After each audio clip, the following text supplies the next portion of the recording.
Nintendo Switch Online adds no new games in November, and you got one new game in December, which was Paper Mario.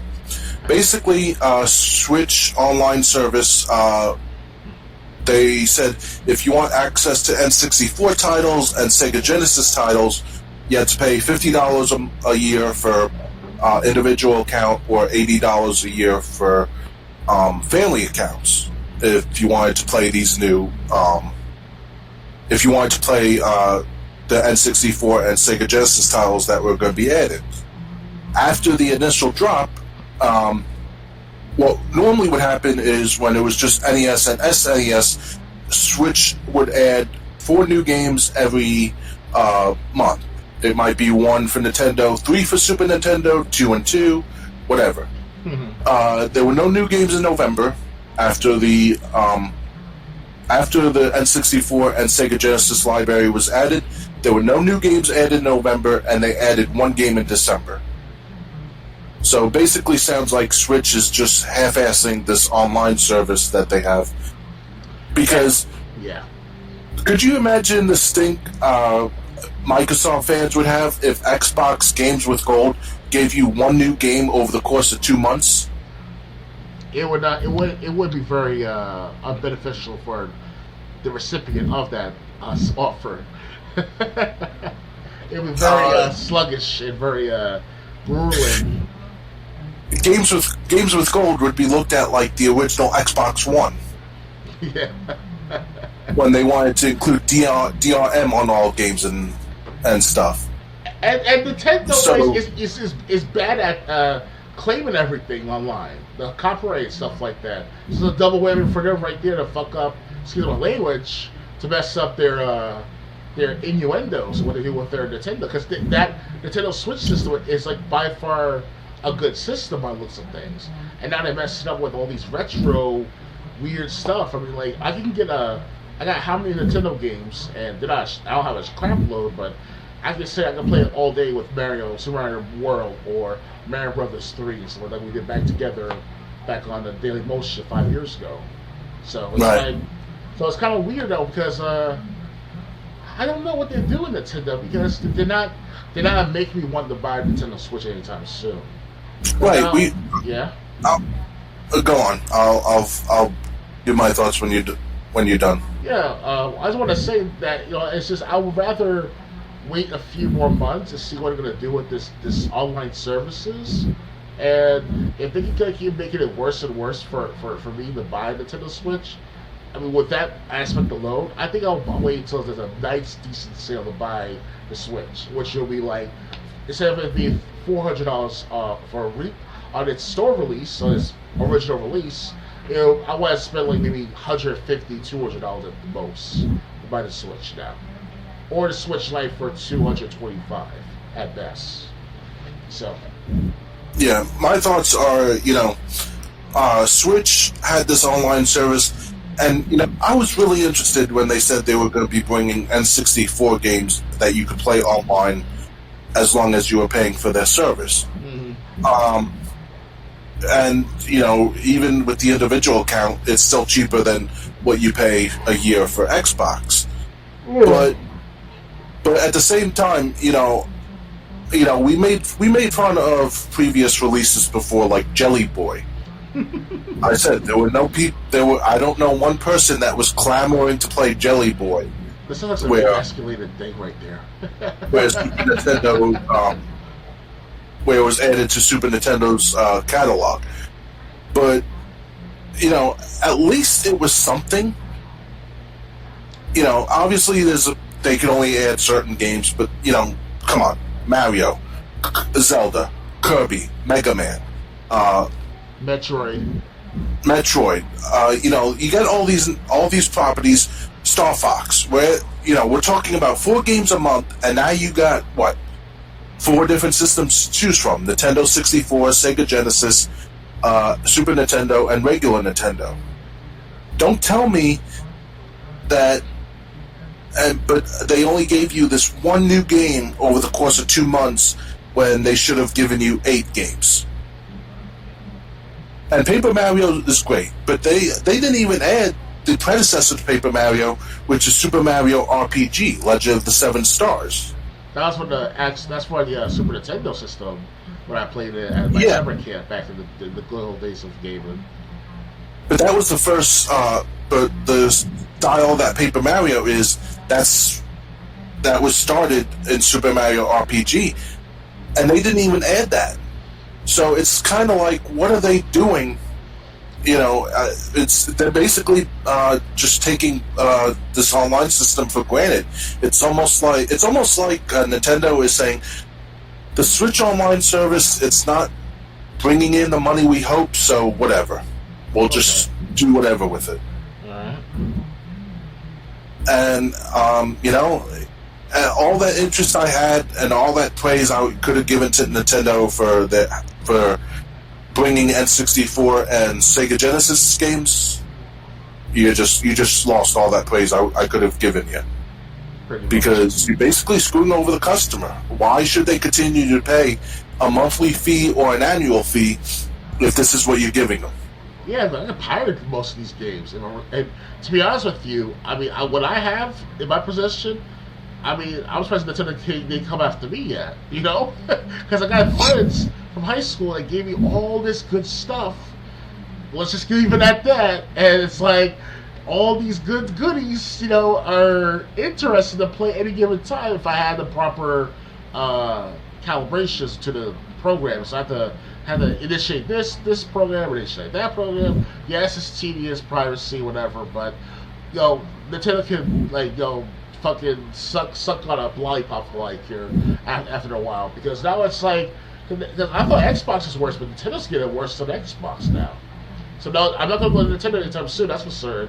PS5 is still on my watch list. So if us gamers, if we actually still have COVID-19 still going on for another 6 months to 8 months, and the stimulus check's gonna come early next year, from what I heard from news sources, then why not buy a PS5 with that money? Not all of it, but I'll use some of it for PS5. There's sure to be a big sale for the summertime. So imagine if we get it by April or May of the stimulus check, and then by this June or July, perfect summer sale going on for Nintendo. Switch for the original Switch for about $200. Switch Lite $225. That's like $25 difference. Which one should I choose? Oh boy, oh boy, oh boy. But now it's like, nah. Yeah. Yeah. So Nintendo, and the thing is, even I want to say they could have even gotten more titles, like one of the best games of Super Nintendo, Teenage Mutant Ninja Turtles 4, Turtles in Time. That's a good one. They could have probably even added that. RGT85 brought this up. I'll reiterate his point, because Arcade 1-Up made their own Ninja Turtles machine. If Arcade 1-Up can get the license to build its own Ninja Turtles machine, you telling me Nintendo couldn't get the license to resell one of their older and almost best games? So, but hey, if you want to chase off consumers, that's your thing. Nintendo's been around for over 150 years, especially since the Civil War. So they're digging themselves a nice, decent grave if they keep this up. So, Era Aqua will definitely feel like he's getting a heart attack. So the day that Era Aqua dies, the day Nintendo's gonna die, because Reggie will die eventually, but he's a cool cat. I give respect for running for Nintendo for a while. The North American version, that is. But Era Aqua, he did a lot for Nintendo and stuff, and it's like all that for the last 30 to 40 years of his time with Nintendo. As we speak, he's still alive today. I'm not sure what he's doing with Nintendo right now, but he must be doing some relations with Nintendo now. But he sacrificed his family. One time, in the book Game Over with David Sheff, if I pronounce his last name, the book Game Over, with Super Mario Brothers, Super Mario on the front cover of the book. In the book, Era Aqua did so much for Nintendo that he forgot what his children and his wife looked like at the airport when they arrived to visit his family. That's how fucked up Nintendo did with that Era Aqua guy. Sorry I sound like I put foul language in it, but that's what it looks like. And he's gonna look. He's gonna be like, "What the fuck is wrong with you? What are you doing?" Because he spent his life's work, his life on improving Nintendo over the last 40, 35 years. Since the 1970s, about the early 1980s. Has it not been for him, there would not be no Nintendo America. There would not be no Super Nintendo gaming console and stuff like that. He was the pioneer, or one of the pioneers, or the beginners of Nintendo's gaming life, or gaming aspect of the company. So. Yeah. But, hey, you know, when it's the new people running the business, if they don't have the same love that the old person had, the business isn't going to run the way it used to. Yeah, 20 years ago, I think we talked about this back last year when we were reminiscing about games and all. I mean, 20 years ago, it was like a different era back then. Different perspective of freedoms, different perspective about life and liberty and stuff. And yes, Nintendo still had their copyright bullshit going on, but it wasn't. It was a totally different time. Like, games were made with passion. If you bought the game, you bought the game, and that's it. You don't buy a subscription service for it. You don't buy. Only time you do that is with World of Warcraft back in the 2000s, and that's about it, really. Last time I checked. Other than that, other PC games, other Xbox. Well, back then it was starting to become Xbox in the early 2000s, but beforehand it was PlayStation, Nintendo 64. They were in competition. They get all these good games coming out. Now, 20 years later, for the last 5 years, it's like they just half-assed it. Like you said, they just messed it up, especially Nintendo and sometimes Xbox. But Xbox is still improving. Sony is up there in the top tier of the competition because currently they have 150 million players or gamers that have accounts of each of those people. So that's good. Xbox has about 50 million last time I checked, and Nintendo has about maybe, since it started out the online service and literally officially for about maybe 5 million at best. So. Yeah, the only problem with Nintendo is their online service, or lack thereof, it seemed to be it's almost like they want to hit the reset button with every new console. Like when we had Xbox 360 and we both got our Xbox Ones, we were able to pick up our account on Xbox One. We just had to sign in, and we could pick up where we left off on our new system. But when you went from the Wii to the Wii U, you couldn't. All those games you purchased on Virtual Console, you couldn't take with you. Yeah. The only way you could access those games is if you still had your Wii hooked up and it still worked. Mm-hmm. When you went from the Wii U to the Switch, if you bought any games off the Wii U Virtual Console, they didn't come with you to the Switch. And it's just like. If I get Borderlands off Games with Gold, I can't. On Xbox 360, when I went to Xbox One, Borderlands was already there. And the Game of the Year edition is on sale now. Last time I checked on Xbox Store was like $10. So. But I'm saying, my games came with me. There were maybe a couple games that couldn't come with me because they weren't set up to play on Xbox One, which is fine. But at least the majority of my games came with me, the AAA titles. Mm-hmm. But Nintendo just doesn't really seem to care about that. Nintendo just says, new console, we want your money again. Yep. The old guys are definitely out of the loop, because they didn't teach the younger guys, us young guys, at least our generation, to keep up with these services and these practices and passion.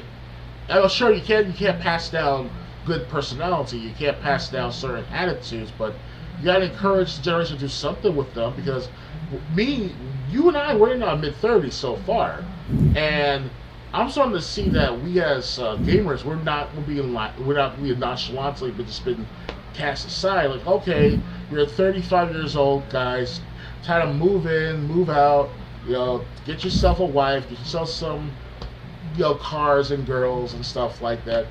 Yes, at the same time, look, it is what it is, guys. You know what? It's all about passion.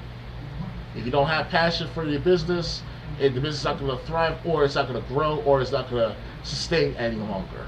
So if you don't have that, then why you're in business? If you're not going to have what fans ask for, and even if we're never on the internet, I was never on the internet until I'm not talking about like literally, I was never on the internet, but when I had my home internet service back in 2004, give or take, for my first year, that's when I started to not complaining, but giving my reviews and suggestions to Nintendo and IGN and stuff like that. IGN had a website at the time where you could do reviews of each game. Sounds cool right there. And they still do it to this day, but it was more detailed than ever back then. But my point is that back with the internet and all, I didn't have that say on the internet, the voice on the internet. Now I do, and I'm starting to see that, it doesn't matter what I say anymore, because the newer people are now are putting themselves, saying like, oh, I'm Arnita Sarkeesian, and you are patriarchal, you are apolitical, you are masculine and stuff like that. We're gonna make you feel gay. We're gonna make you feel this. We're gonna make you feel that. And I'm not against the gays. I'm not against the LGBT, whatever. But Arnita Sarkeesian, not everyone is a damsel in distress like you. Not everyone's a girl. For fuck's sake. I mean, this is what guys do. We play games, we drink beer, and watch sports once in a blue moon. Especially, we'll watch wrestling every week. But that's sports. I don't know what's going on with that. Kaepernick and all that stuff with Donald Trump. I don't know. But leave that alone. Let's stick with games. I understand I made a mistake 10 years ago to put games with politics. That's my little shtick. I made it. It's an experiment. But now it's like, what's going on? We're losing our roots. So, Well, like I said, I've said this before. I'll say it again. I don't think I've said it before on stream though. If I live, we've talked about the Skyrim granny. Yes, I heard it was a good one. Supposed to play Skyrim. If I live to be 90, I'd probably still be playing video games. That's just me. I might have to hire a helper, a player, exclusively to play my shit because he has to be 18 and over, has some sort of income. I'll set up an income for him to come in and we do live streams, stuff like that, and I tell him what to do in the old games, like, oh, do this with Time Crisis in that game, do that with Crash Bandicoot in this game, and I mean old games. It's gonna be like Crash Bandicoot 3, Time Crisis 3, fucking Odds World, Odyssey World, whatever the fuck it's called. I will play that game too. But my hands right now are hurting like hell now. So by the time I reach 50, I'm not gonna be able to play anything almost.